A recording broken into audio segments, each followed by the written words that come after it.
네, 오늘은 추즈라이프 3강 예수님의 생애 두 번째 시간입니다. 예수님의 공생에 대해서 사실은 오늘 1년부터 3년차까지 전체를 나누고자 했는데 내용을 각성하다 보니까요. 1년에서 2년차까지 나누고 또 다음 주에 3년차를 나누고요. 그 다음 주에 십자가 부활에 대해서 이렇게 나누고자 합니다. 여러분, 예수님의 공생애, 예수님의 공적인, 특별히 구원을 위한 예수님의 공적인 삶에 대해서 기록된 것이 바로 복음서의 주요한 내용인데요. 예수님의 공생애를 우리가 나누고자 할 때 가야 되는 곳이 있습니다. 가나에 한번 오늘 가서 이 가나라는 장소가 왜 중요한지, 오늘날의 가나 어떤 곳일지 한번 이렇게 영상으로 보고자 하는데요. 고층 빌딩이 보이지 않으시죠? 예, 그렇습니다. 고층 빌딩이 일단 없고요. 그리고 문화유적이 중심이 된 그런 도시입니다. 문화유적을 중심으로 상가가 많이 형성되어 있고 시장이 많이 있습니다. 그런데 중요한 것은요, 이 가나에도 보면 유대인들이 있는 도시는 굉장히 깨끗하고 유대인들이 있는 곳은 그래도 조금 번화가가 많은데, 이곳도 역시 나사렛과 마찬가지로 아랍인들이, 무슬림들이 많이 있습니다. 그러다 보니까 이 길거리나 이런 곳들이요, 굉장히 우리가 생각하는 깔끔한 문화유적 탐방할 만한 장소가 아니라 굉장히 복잡하고 굉장히 어떻게 보면은 조금 더 이렇게 정돈돼야 될 것 같다라는 생각이 들기도 합니다. 아랍인들이 많이 있다는 것을 여러분 기억하시고요. 문화유적이라고 해서 굉장히 큰 길을 내거나 그렇지 않다는 것을 여러분 생각하시면 되겠습니다. 이렇게 좁은 길을 가다 보면 나오는 곳이 있습니다. 조금 이따가 우리 같이 보도록 하겠습니다. 가나, 아라비아어로 갈대라는 뜻인데요. 히브리어로 가나는 갈대들이 있는 곳을 의미합니다. 제가 왜 가나를 이야기할까? 여러분 꼭 이렇게 생각하시면 되겠습니다. 가나는 예수님 당시 공생의 때만 나오는 것이 아니고 이미 여호수아에도 나왔던 장소입니다. 여호수아 16장 8절에는 또 답부아에서부터 서쪽으로 지나서 가나 시내에 이르나니 그 끝은 바다라. 에브라임 자손의 지파가 그들의 가족대로 받은 기업이 이러하였고 라고 나옵니다. 아까도 말씀드렸지만 이스라엘 북쪽 지역의 가나로 불리는 지명이 가파르 가나, 키르벳 가나, 그리고 그냥 가나, 엔 가나 등 4곳이 있기 때문에 우리는 갈릴리 가나라고 정확하게 말하는 것이 좋다는 것이죠. 여러분, 예수님이 공생애를 시작하셨던 곳 어디라고요?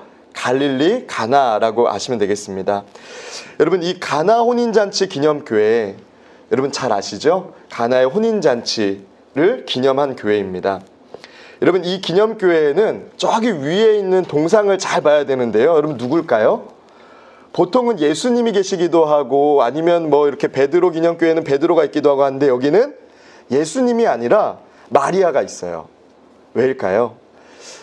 뭐 여러 가지 이야기들이 있지만 그 중에 하나는 예수님으로 하여금 아직 때가 이르지 않은 예수님에게 이적을 베푸실 수 있도록 말씀하신 분이 마리아 어머니였기 때문에 그것을 기념하는 장소, 이 물이 포도주로 변한 기적의 가장 중요한 원인, 이유가 되셨던 분이 이 마리아이기 때문에 이 마리아를 동상으로 만들어 왔다라고 이야기합니다.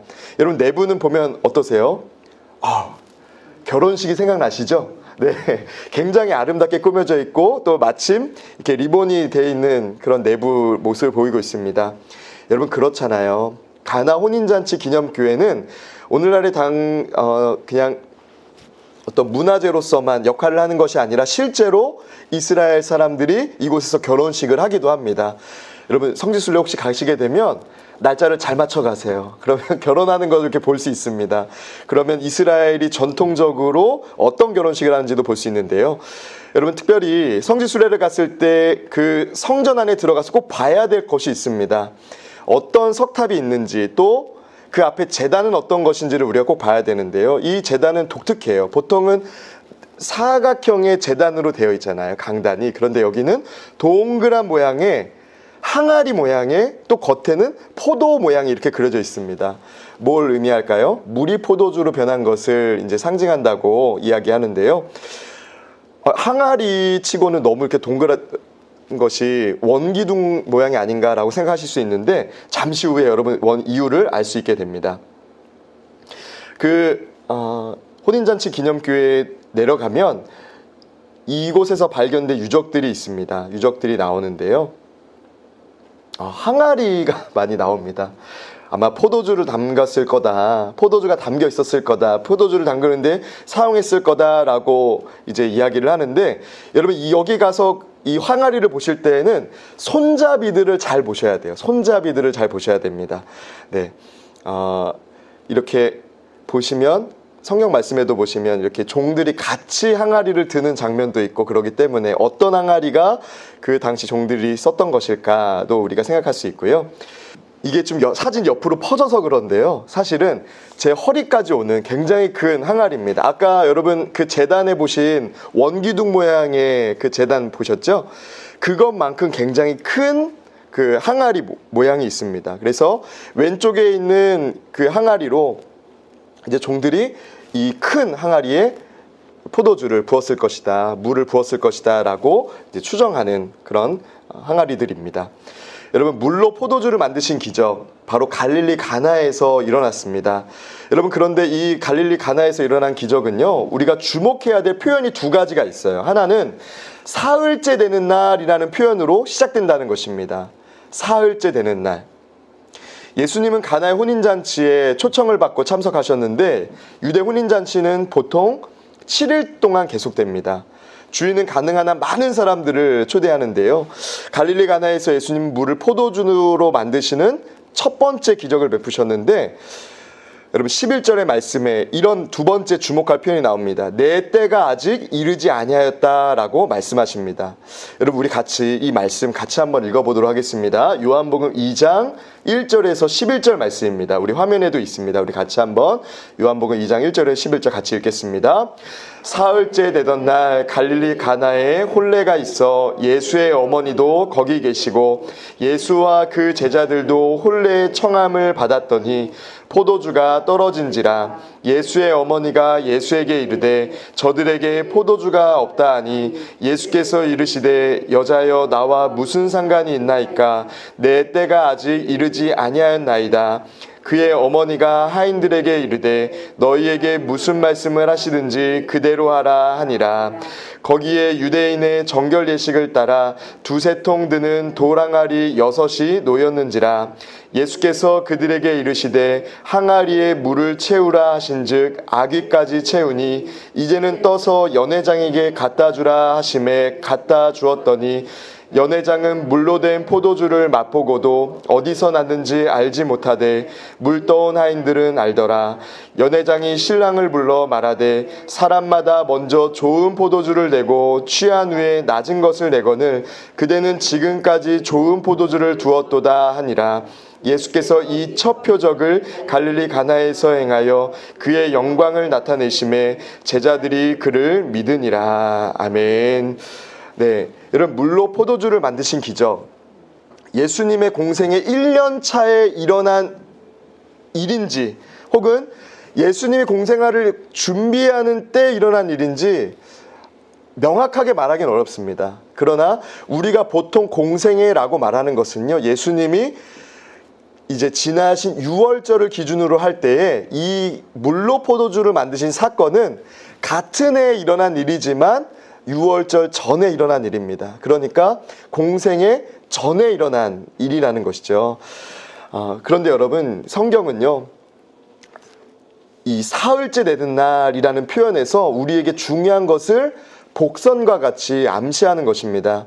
그것은 이 첫 번째 표적이 사흘째 되는 날 일어난 것처럼 마지막 표적, 죽은 자의 부활이 죽은 지 며칠 만에요? 사흘 만에 일어날 것임을 암시하는 말씀이라는 거예요. 여러분, 죽은 지 사흘 만에 마치 물이 포도주로 변한 것처럼 죽은 자가 산 자가 되는 놀라운 기적이 일어난 것입니다. 여러분, 이 사흘이라는 것, 요한복음은요, 예수님의 생애에 대해서 아주 영적인 의미를 담아서 한 사건 한 사건을 기록한 복음서입니다. 여러분, 사흘째 되는 날이라는 표현을 꼭 기억하시기 바랍니다.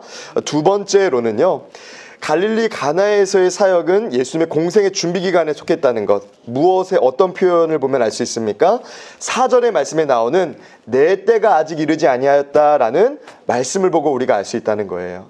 여러분, 저와 여러분이 예수님의 이 겸손함, 예수님의 이 하나님의 때를 인정하는 태도를 저와 여러분이 가지시기를 주님의 이름으로 축원합니다. 여러분, 그렇잖아요. 하나님의 아들이신 예수님이 능치 못할 게 어디 있으시겠어요. 그러나 하나님이 시작하라고 하신 그때부터 나도 함께 시작하시기 위해서 난 아직 준비하는 사람입니다. 나는 아직 때를 기다리는 사람입니다. 라고 고백했다는 거예요. 여러분, 그렇잖아요. 우리의 자녀들이나 우리의 가정이 중요한 일들을 앞두고 있을 때, 우리는 내 마음과 또 내가 어떤 여건이 되면, 내가 어떤 물질이 되면, 내가 어떤 상황이 되면 다 해낼 수 있다고 생각을 합니다. 그런데 그런 마음을 십자가를 내려놓고, 하나님, 언제 제가 그 일을 감당하면 되겠습니까? 언제 제가 그 자리에 서야 되겠습니까? 라고 겸손하게 하나님의 뜻을 구하고 때를 구하는 뿐만 아니라 하나님의 때를 인정하는 저와 여러분의 삶이 되시기를 주님의 이름으로 축원합니다. 여러분, 이 갈릴리 가나에서의 일을 기억하시면 될 것 같고요. 예수님은 이 가나의 혼인잔치 기적 사건을 보이신 그의 4월 제자들과 함께 유월절을 보내기 위해서 예루살렘으로 가십니다. 여러분, 유월절이 중요해요. 예수님이 총 4번의 유월절을 공생의 기간 동안 겪으셨는데 첫 번째 유월절을 지내는 게 바로 공생의 1년차라는 것입니다. 그래서 예수님의 공생애가 몇 해인가 보다 더 중요한 것은 복음서를 보실 때 예수님이 지금 유월절을 몇 번 지내신 뒤지? 라고 생각하시면서 복음서를 보시면 역사 순서로 복음서를 보실 수 있을 거예요. 왜냐하면 마태복음과 마가복음, 누가복음과 요한복음이 다 똑같이 시간 순서대로 쓰여진 것이 아니라 어떤 마가복음 같은 경우에는 예수님의 제자도를 말씀하기 위해서 굉장히 시간이 빨리빨리 지나갑니다. 또 마태복음 같은 경우에는 예수님 태어나신 이후부터가 아니라 예수님의 족보부터 아브라함 때부터 여러분 말씀하고 있잖아요. 그것처럼 예수님의 공생의 기간을 이렇게 보시면서 막 복음서를 보기 위해서는 몇 번째 유월절을 보내셨는지를 생각하시면서 복음서를 보시면 더 이렇게 은혜가 되실 겁니다. 여러분, 예수님은 첫 번째로 제자들과 유월절을 보내기 위해서 예루살렘을 가셨는데 무엇을 하셨는가? 예수님은 예루살렘에서 더럽혀진 성전을 보셨습니다. 그냥 어떤 벽면에 때가 묻혀졌던 게 아니라 그 안에 이루어진 일들이 하나님 보시기에 굉장히 세상적인 욕심으로 세상적인 때가 물들어 있다는 거예요. 그래서 거룩한 분노 가운데 성전을 청결하게 하시는 일을 하십니다. 여러분, 아무나 할 수 있는 일이 아니었습니다. 이때 당시에 성전에 가서 이렇게 성전에 있는 어떤 물품을 뒤엎고 상을 뒤엎기 위해서는요, 생명을 걸었어야 됐어요. 여러분 아시잖아요. 예루살렘이 얼마나 종교적인 도시입니까? 얼마나 여러분 하나님의 성전으로 다들 중요하게 여기는 도시입니까? 그런데 그곳에 가서 성전 안에 있는 물품을 뒤엎었다는 것. 예수님이요, 이게 보통 분이 아니신 걸 넘어서 정말 하나님의 아들이셨던 거예요. 하나님의 아들로서 이 성전에서 이루어져야 될 일이 이루어지지 않고 오히려 세상적인 욕심으로 그 안에 되어있는 것을 보면서 자신이 메시아임을 드러내실 뿐만 아니라 성전을 청결하게 하시는 일을 하셨다는 것을 여러분 보시면 되겠습니다. 여러분, 예수님의 공생의 1년 차에 8개월 동안 예루살렘에 머무시는데요. 이때 당시에 행하신 성전을 청결하게 할 성전 정화 사건이나 또 여러 가지 이적들을 통해서 많은 사람들이 예수님을 따르기도 했지만 동시에 바리새인들과 서기관들에게는 제거의 대상, 아주 질투의 대상이 되었다는 것을 여러분 생각하시면 되겠습니다. 그래서 복음서를 볼 때 예수님은 기적을 베푸신 뒤에 아무에게도 알리지 말라고 했는데요. 그 다음 구절들이 너무 재밌잖아요. 그 사람들이 병이 나은 사람, 아니면 귀신의 내쫓음을 받은 사람, 예수님의 은혜로 병이 나은 사람들이 예수님으로부터는 아무에게도 알리지 말라고 말을 들었지만 어디든 가서 다 예수님이 낫게 해주셨다고 말하는 것을 보게 됩니다. 여러분, 숨길 수가 없는 거예요. 그 이적을 보면은 숨길 수가 없고요. 근데 그걸 넘어서 하나님의 뜻을 이루고자 십자가로 나아가게 하시는 예수님이 되시게 하시고자 여러분 사람들로 하여금 그 일을 발설하게 하셨다는 것을 우리는 기억하시면서 말씀을 보시면 되겠습니다. 여러분 예수님의 공생의 1년차 그리스도이심을 드러냄인데요. 그 한마디로 하자면 그리스도이심을 드러냄이라는 주제로 설명할 수 있는데 그 중에 가장 주요 사건 중에 하나가 바로 성전 정화 사건입니다. 요한복음 2장 13절에서 25절 말씀인데요. 여러분 우리 같이 우리 이 말씀 요한복음 2장 13절에서 25절 말씀 같이 우리 읽도록 하겠습니다. 같이 읽겠습니다. 유대인의 유월절이 가까운지라 예수께서 예루살렘으로 올라가셨더니 성전 안에서 소와 양과 비둘기 파는 사람들과 돈 바꾸는 사람들이 앉아있는 것을 보시고 노끈으로 채찍을 만드사 양이나 소를 다 성전에서 내쫓으시고 돈 바꾸는 사람들의 돈을 쏟으시며 상을 엎으시고 비둘기 파는 사람들에게 이르시되 이것을 여기서 가져가라. 내 아버지의 집으로 장사하는 집을 만들지 말라 하시니 제자들이 성경 말씀에 주의 전을 사모하는 열심이 나를 삼키리라 한 것을 기억하더라. 이에 유대인들이 대답하여 예수께 말하기를 내가 이런 일을 행하니 무슨 표적을 우리에게 보이겠느냐. 예수께서 대답하여 이르시되 너희가 이 성전을 헐라. 내가 사흘 동안에 일으키리라. 유대인들이 이르되 이 성전은 46년 동안에 지었거늘 내가 3일 동안에 일으키겠느냐 하더라. 그러나 예수는 성전된 자기 육체를 가리켜 말씀하신 것이라. 죽은 자 가운데서 살아나신 후에야 제자들이 이 말씀하신 것을 기억하고 성경과 예수께서 하신 말씀을 믿었더라. 아멘.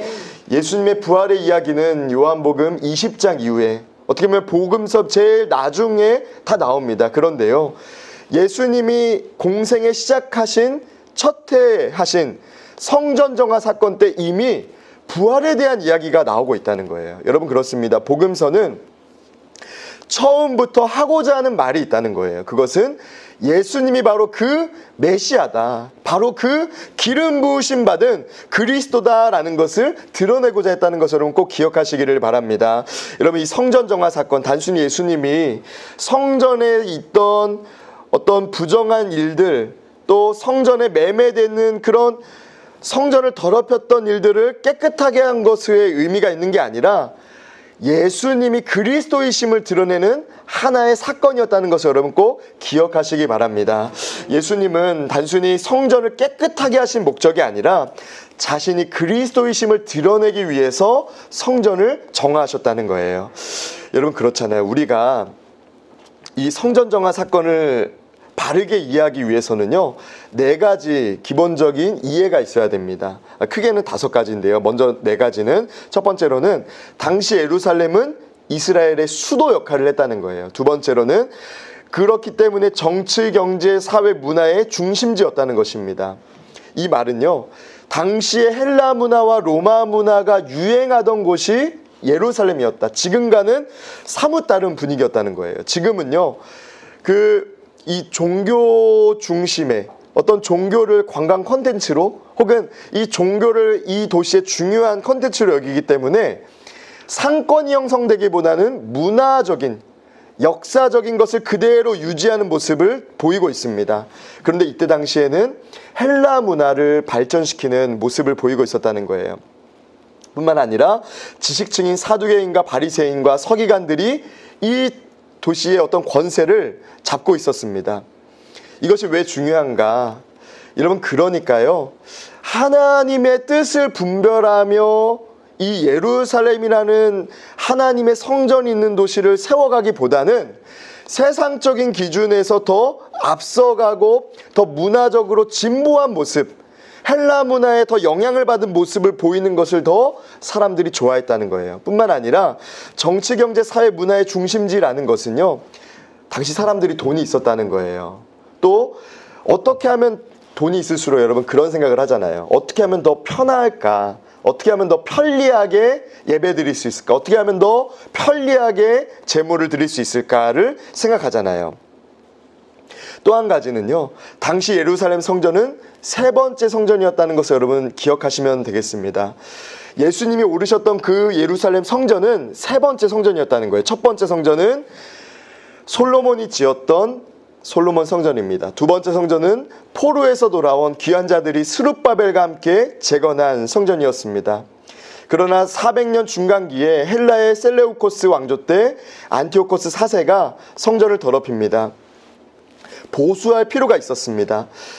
그런데요, 에도민이었던 헤롯 대왕이 로마를 등에 업고 유대인의 왕이 되었을 뿐만 아니라 유대인의 환심을 사기 위해서, 진짜 그의 신앙이 있었기 때문이 아니라 유대인의 환심을 사기 위해서 수룹바벨 성전을 해체하고 재건축합니다. 오늘 예수님이 오르신 성전이 그렇게 세 번째 성전이었다는 것이죠. 여러분, 이 예루살렘 성전은요, 유대인 중에서 어떤 사람들이 들어갈 수 있었을까요? 성인 남자만 들어갈 수 있었습니다. 이방인이나 여자나 어린이는 들어갈 수 없었습니다. 그래서 이방인의 뜰이라는 공간을 만들어 가지고 이방인 가운데 유대인이 된 사람 또는 여자들이 성전에 와서 기도할 수 있도록 했습니다. 얼마나 억울해요, 그죠? 여러분, 우리도 같은 사람이고 같은 존재인데, 근데 그런 것을 감안해서 만든 곳이 이방인의 뜰이었다는 것이에요. 그런데 여러분, 이 이방인의 뜰에는 그런 이방인이나 여자나 어린아이들이 들어가는 것 이상의 의미가 있었습니다. 상가를 만들어 가지고요, 짐승을 갖다 놓은 거예요. 왜일까요? 아까도 말씀드린 절기마다 쉽고 간단하게 제사를 드릴 수 있도록 재물을 팔고 돈을 바꿔줬다는 거예요. 성전에서 쓰는 돈으로 바꿔줍니다. 여러분, 이방인의 뜰, 절기 때마다 아주 장사하는 사람들, 돈을 벌기 위한 사람들, 성전 동전으로 바꿔가지고 돈을 벌고자 하는 상인들로 북새통을 이뤘겠죠. 여러분, 예수님은 그때에 이곳에 가셔서 이 이방인의 뜰에서 이루어지고 있는 모습을 보시고 내 집을 장사하는 집으로 만들지 말라라고 말씀하십니다. 여러분, 저는 이 말씀을 묵상하면서 제 자신을 좀 돌아보게 됩니다. 우리가 하나님을 예배하는 것이 내 성공을 위한 이용의 도구로, 마치 이방인의 뜰에 들어와서 짐승을 팔고 돈을 바꾸면서 내 세를 불리고 권력을 누리고 돈을 더 많이 벌기 위한 방법으로서 예수님을 믿고 있진 않은지, 여러분, 저와 여러분이 예수님을 이용하는 사람이 아니라 예수님께 쓰임받는, 오히려 예수님을 높이는 삶 되시기를 주님의 이름으로 축원합니다. 우리 옆에 계신 분에게 이렇게 축복해 주시겠어요?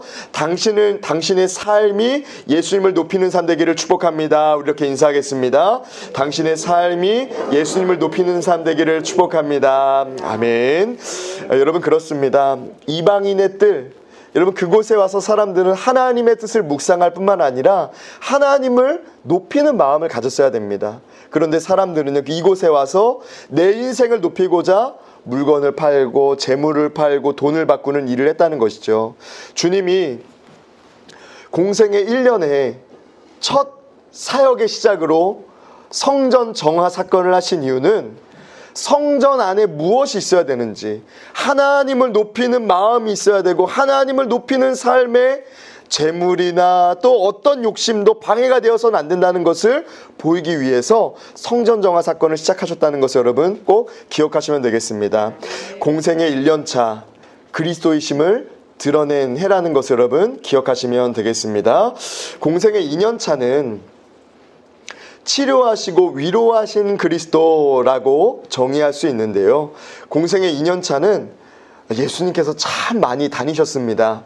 특별히 갈릴리 바다 지역을 다니셨는데요, 여러분, 가나를 아까 어떻게 우리가 말하기로 했었죠? 그리고 요한복음 2장에도 가나에 대해서 정확하게 어떻게 표현되고 있습니까? 갈릴리 가나라고 표현되어 있죠. 나사렛도 마찬가지입니다. 나사렛도요, 갈릴리 나사렛이라고 표현됩니다.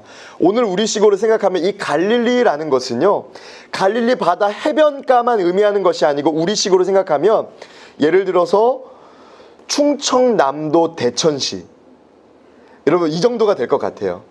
대천시에 바다가 있잖아요. 서해 바다가 있잖아요. 그것처럼 충청남도, 그러니까 충청남도는 바다가 있는 대천시만이 아니라 오히려 더 많은 지역을 포함하고 있잖아요. 이 갈릴리라는 이 표현은요, 우리가 오해할 때가 있습니다. 갈릴리 호수 근방에 있는 사람들 정도로만 생각을 하는데 그렇지 않습니다.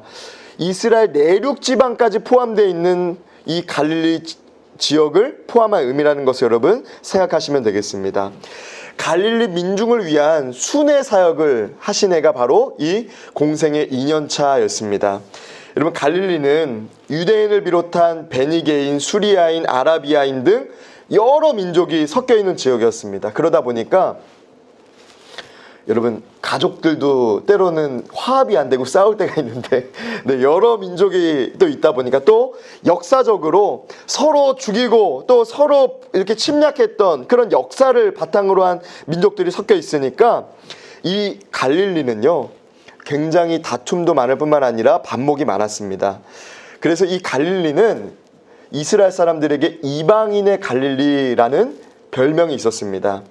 어디에서 그렇게 부르는가? 마태복음 4장 12절에서 15절 말씀 우리 같이 한번 읽어보도록 하겠습니다.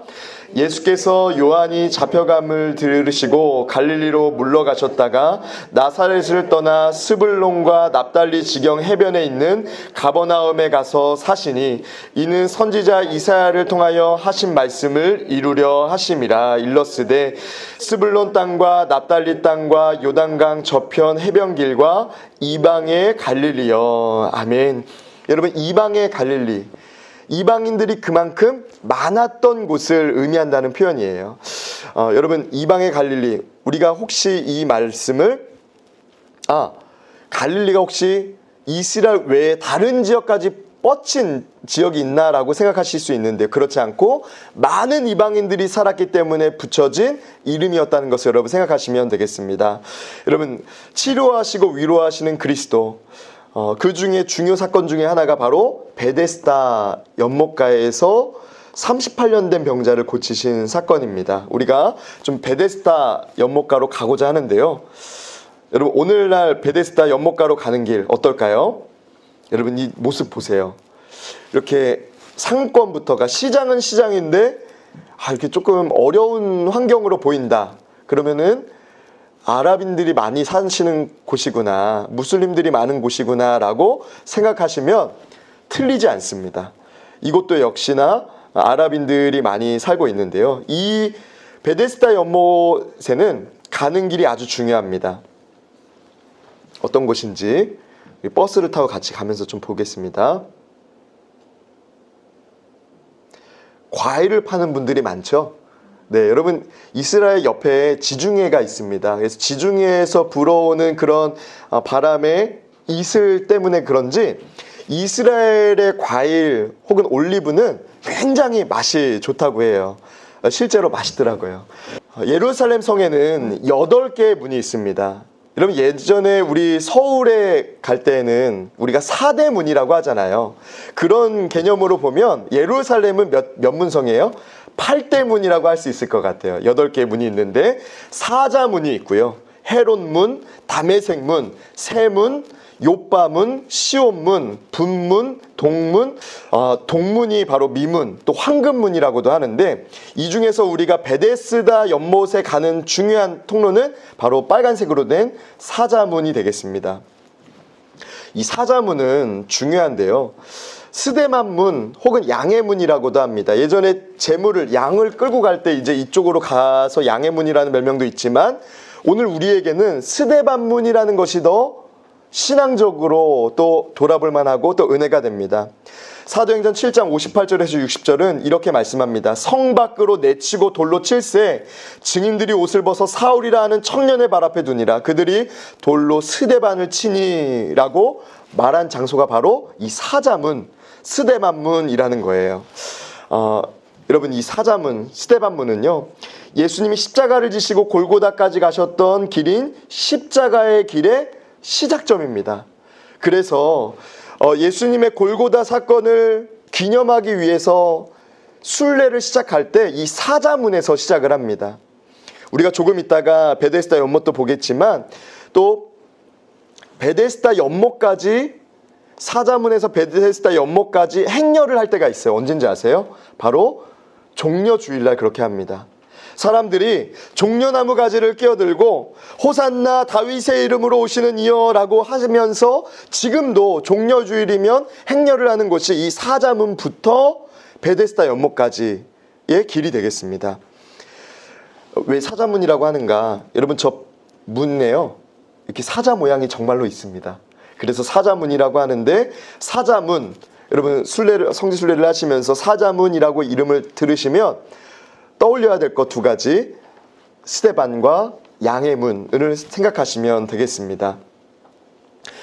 오늘날에 종려주일날 사람들이 사자문에서 베데스다 연못까지 어떻게 행렬하는지 여러분 영상으로 한번 좀 보도록 하겠습니다.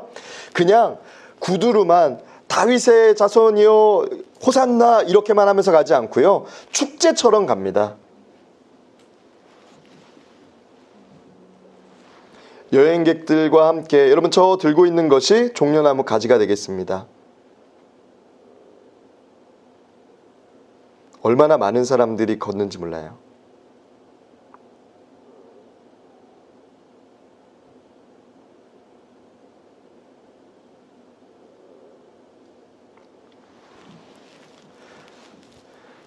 종종 우리 제단을 장식하거나 또 1층 로비에 보면 이 종려나무 가지를 이렇게 또 하실 때가 있더라고요.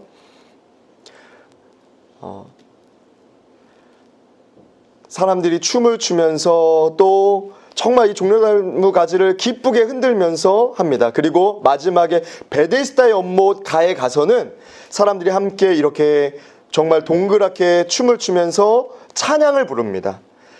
예수님을 기념하는 일이 되겠습니다. 여러분 종려주일, 이 베데스다 연못 아주 의미가 있는 곳인데요. 네. 종려주일의 행진의 마지막 장소인 베데스다 연못. 여러분 베데스다라는 뜻은요, 베트, 집이라는 뜻입니다. 헤세드, 은혜 혹은 자비라는 뜻입니다. 그래서 은혜의 집, 자비의 집이라는 뜻을 갖고 있는데요, 예루살렘 성 안에 있는 양을 매매했던 시장 가까이에 있었던 연못입니다. 제물을 드렸던 곳에 가까이 있었던 거예요. 그래서 여러분 아까 그 사자문을 양의 문이라고 했던 것도 이런 의미가 있는 거예요. 여러분 그래서 이제 성경에 베데스다 연못가에 있는 이 병든 자를 고치신 이야기를 보실 때에는, 아 맞아, 이 근처에서 제물을 드리기도 했고 스데반이 죽었지, 아 종려주일날 맞아 여기까지 행진하지, 이 점을 생각하시면 더 이렇게 은혜가 되시리라 생각을 합니다. 여러분 베데스다 연못, 오늘날에 여러분 정말 아름다워요. 연못, 물이 있는 지역이잖아요. 그러니까 이 느티나무 같은 이렇게 물가에 있는 나무들도 있고요, 꽃도 얼마나 예쁘게 있든지 제가 이 주변을 좀 이렇게 촬영을 해왔습니다. 정말로요, 꽃이 피어도 그렇게 예쁘더라고요. 단풍도 물이 많을 때, 물이 많은 해가 예쁘다고 하잖아요. 여기는 꽃도 예쁘고요, 나무들도 다 무성하고, 연못가라는 것을 누구나 알 수 있을 정도로 그렇게 이렇게 식물들 또 잘 자라고 있었습니다. 여러분 베데스다 연못은 몇 가지 의미가 있는데요. 첫 번째로는 희생제물을 씻거나 피 묻은 옷을 빠는 용도로 사용된 곳이었다는 거예요. 희생제물을 씻거나 피 묻은 옷을 빠는 장소로 사용되는 곳이었다는 거예요. 속죄 제사와 아주 연관 있는 곳이었다는 거죠. 또 성전에 물을 공급하여서 그렇게 쓰이는 곳이었고요. 요한복음 5장에 보면 가끔 천사가 못에 내려와서 물을 동하게 하는데 그때 가장 먼저 들어가는 자는 어떤 병에 걸렸든지 낫는다 라는 이야기가 전해지고 있었습니다. 그래서 두 번째로는 많은 사람들이 치유의 목적으로 들어갔던 곳이 바로 이 베데스다 연못이 되겠습니다. 첫 번째로는 속죄의 용도로 쓰였다면, 두 번째로는 병자들이 치유의 목적으로 들어갔던 곳이 베데스다 연못이었습니다. 오늘날 어떤 모습으로 유적이 남아있을까요? 여러분 연못하면 우리는 보통 어떤 모습 생각하세요? 동그랗고 물만 먼저 보이는 그런 곳을 생각을 하잖아요. 그런데요, 이 베데스다 연못은 아래로 내려가야 됩니다. 먼저 계단으로 이렇게 깊이 내려가면 저 아래에 물이 있는 형태로 이렇게 연못이 있었습니다. 그래서 이 연못을 그냥 물이 저 위까지, 오늘 보이는 이 위까지 채워져 있었을 것이다가 아니라, 이 위까지 채워져 있었을 것이다가 아니라 저기 아래 사람들이 계단으로 내려가서 그 연못에 물을 만지거나 물로 씻거나 했었던 곳이란 것을 여러분 생각하시면 되겠습니다. 네, 이런 모습의 유적이 있고요. 베데스다 연못에 가면 이런 모습으로 지금 남겨져 있습니다. 네. 한 5m에서 10m? 10m까지는 안 될 것 같고요. 한 5m, 7m는 이렇게 내려가야 되는 곳입니다. 여러분, 베데스다 연못에서 예수님이 38년 된 병자를 고치실 때 중요한 방법이 있었습니다. 그것은 요한복음 5장 8절에 나오는 방법이었습니다. 우리 같이 어떻게 예수님이 고치셨는지 같이 읽도록 하겠습니다. 시작. 예수께서 이르시되 일어나 내 자리를 들고 걸어가라 하시니. 아멘. 말씀으로 고치셨습니다. 여러분, 주님이 말씀으로 고치셨다는 거예요. 아마 이 사람이 예수님의 말을 듣고 물에 가서 씻어라 라는 말을 들었다면 여러분, 사람들은 혼동했을 것입니다. 예수님이 고치신 게 아니라 이 사람이 천사가 동할 때, 천사가 고칠 때 물을 만졌기 때문에라고 마치 이때 당시의 전설과 혼동을 해가지고 오해할 수도 있었을 거예요. 그러나 이 병자는요, 분명한 예수님의 말씀을 듣고 치유를 받았습니다. 여러분, 예수님의 고치심, 예수님의 치유는 근원을 고치시는 치유인 줄 믿습니다. 여러분, 혈류증 고친 여인의 그런 나음도 마찬가지잖아요. 그 세상적인 방법으로는 고칠 수 없었던 질병을 예수님은 그 근원부터 마르게 하셨습니다. 여기에서 우리는 두 가지를 생각하게 됩니다. 예수님은 근원을 치료하시는 분이라는 거예요. 근원을 치료하시는 분.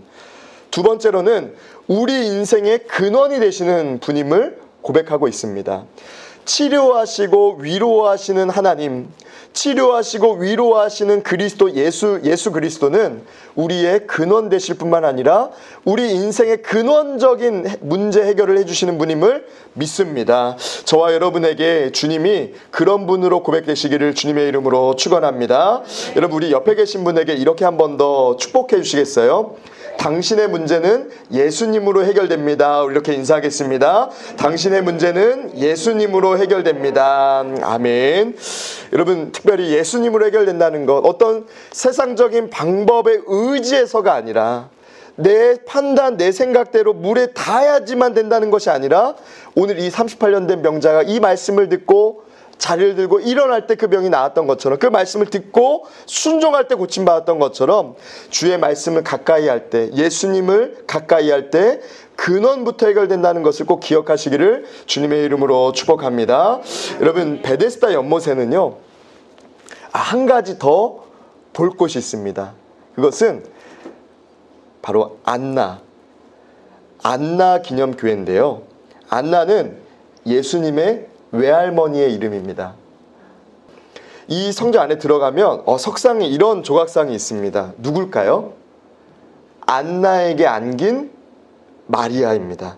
네, 그래서 이 두 여인이 있는데요. 가끔 어떤 분들이 이것을 오해해요. 예수님이 이렇게 성모 마리아에게 안겨 있다고 오해를 하시는데 그렇지 않고요. 예수님이 안나, 예수님의 그 외할머니에게 예수님의 어머니 마리아가 안겨 있는 건데, 저는 이 석상을 보면서 처음에는 참 은혜가 되었는데, 이렇게 보면서 사람들이 마리아인 것을 알게 하려고 어린 시절부터 두 손을 모으고 기도하는 모습으로 조각을 해놨구나 생각이 들어서 참 재밌기도 했습니다. 여러분, 성안나 기념교회, 여러분 이곳에 가면 꼭 찬양을 한번 부르고 오셔야 돼요. 왠지 아세요? 울림을 굉장히 잘 되게 해놨거든요. 그래서 하면 와와와와, 여러분 그렇잖아요. 이렇게 좁은 공간, 특별히 화장실과 같은 좁은 공간에서 우리가 노래를 부르면서 목욕을 하면 굉장히 음치도 노래를 잘한다고 오해하게 되잖아요. 여러분, 이곳은요 굉장히 울림이 좋기 때문에 여러분들 한 분 한 분 아마 성악가로 만드실지도 몰라요. 그래서 여러분 이곳에 꼭 가셔서 정말 이 베데스다 연못가에 있는, 특별히 예수님의 어머니가 난 곳이라고 하는 이 안나 기념교회에서 한번 찬양을 부르고 오시면 더 은혜가 되리라 생각을 합니다. 여러분, 예수님의 공생의 2년차에 다녔던 곳 중에 아까 가버나움에 사셨다라는 구절을 여러분 기억하실 거예요. 가버나움의 뜻은 위로의 마을, 위안의 마을이라는 뜻을 갖고 있습니다. 근데 두 번째로는요, 이 마을을 뜻하는 가파르와 나훔이라는 사람을 합쳐서 나훔의 마을이라는 뜻도 됩니다. 그러니까 위안의 마을, 위로의 마을도 되지만 나훔의 마을도 된다는 것을 여러분 생각하시면 되겠습니다. 갈릴리 바다 북쪽에 있는 해안가인데요. 예수님 공생의 기간 동안에 많이 다니셨던, 특별히 치유를 많이 하셨던 장소가 이 가버나움입니다. 가버나움에서는 백부장의 종도 치료하시고 베드로의 장모님도 치료하십니다. 사람들의 회개가 더디었기 때문에 여러분 마태복음 11장 23절에서는요 이렇게 말씀합니다. 우리 마태복음 11장 23절 말씀 같이 한번 읽어보겠습니다. 가버나움아 내가 하늘에까지 높아지겠느냐, 음부에까지 낮아지리라. 내가 행한 모든 권능을 소돔에서 행하였더라면 그 성이 오늘까지 있었으리라. 아멘. 여러분 가버나움보다 소돔보다 가버나움이 더 악하다는 거예요. 더 회개하지 않는다는 거예요. 예수님이 고치시고 치료하시고 기적을 행했지만 믿음으로 받아들이지 않았던 동네가 이 가버나움이었다는 거예요. 여러분 두 장소를 기억하시면 되겠습니다. 나사렛은 종교적인 도시, 갈릴리 나사렛은 그들의 종교성 때문에 예수님을 믿음으로 받아들이지 않았고, 가버나움은 그들이 예수님이 아무리 기적을 베풀어 주셔도, 아주 예수님이 병든 자를 고쳐주시는 이적을 행하셨어도 믿음으로 받아들이지 못하는, 예수님을 구주로 영접하지 못하는 믿음이 없던 도시였다는 것을 여러분 생각하시면 되겠습니다. 이 가버나움이라는 도시, 어떤 일이 있었을까요? 우리 누가복음 4장 38절에서 40절 말씀. 여러분 우리는 지금 예수님의 공생에 대해서 다루고 있기 때문에요, 제가 이렇게 모든 복음서를 다 하나씩 이렇게 같이 좀 보려고 합니다. 누가복음 4장 38절 40절 말씀 우리 같이 한번 읽어보도록 하겠습니다. 예수께서 일어나 회당에서 나가사 시몬의 집에 들어가시니 시몬의 장모가 중한 열병을 앓고 있는지라. 사람들이 그를 위하여 예수께 구하니 예수께서 가까이 가서 열병을 꾸짖으신데 병이 떠나가고 여자가 곧 일어나 그들에게 수종드니라. 해질 무렵에 사람들이 온갖 병자들을 데리고 나오매 예수께서 일일이 그 위에 손을 얹으사 고치시니. 아멘. 여러분 이 가버나움에 가면요 이 동상이 있습니다. 굉장히 건장하고 이렇게 막 지팡이도 들고 있고 막 있는데요, 누굴까요? 베드로입니다. 가버나움 하면 떠올리셔야 될 한 사람이 바로 베드로입니다. 이 베드로 동상 밑에는 마태복음 16장 18절의 말씀이 기록되어 있는데, 이곳은 이런 말씀입니다. 또 내가 내게 이르노니 너는 베드로라. 내가 이 반석 위에 내 교회를 세우리니 음부의 권세가 이기지 못하리라. 라고, 여러분 저기 보시면요 열쇠 하나를 들고 있는 거예요. 천국 열쇠 이렇게 들고 있고 또 이렇게 있는데요, 굉장히 건장하죠. 어부였던 베드로, 또 굉장히 거칠지만 주의 말씀에 순종했던 베드로를 표현하는 정말 이렇게 건장함이 느껴지는, 건강함이 느껴지는 동상이었습니다. 이 동상 바로 옆에 보시면요 베드로 장모의 터라는 곳이 있습니다. 집 터인데요, 조금 있다가 잠시 보고요, 그 바로 옆에는 시나고그라고 회당입니다. 아까 예수님이 회당에서 나와서 베드로의 집에 갔는데 정말로 그렇게 회당 바로 옆에 베드로의 집이 있습니다. 이런 모습, 오늘날의 이런 모습으로 있는데요, 저기 여러분 보시면 종려나무가 있고요, 오늘날의 이런 모습으로 회당이 있고 바로 옆에 집터가 있습니다. 베드로